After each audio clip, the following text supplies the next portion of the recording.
Hi everyone, it's Shayna from WTI. So I moved into a place that has these gorgeous large windows, and although I have a nice view, I did kind of want to spruce up the windows. So that's when I found these wall decals that I actually put on the windows. This is the RoomMates Blossom Watercolors wall decal.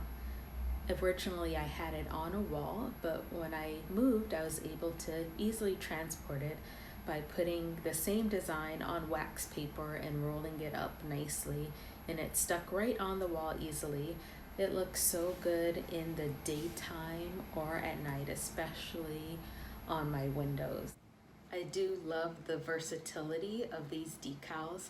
I didn't have to just put it on a wall. I was able to put it on my windows, and even if I have direct sunlight coming in, it still lasted. It hasn't ripped or warped because the sticky part is very durable and strong.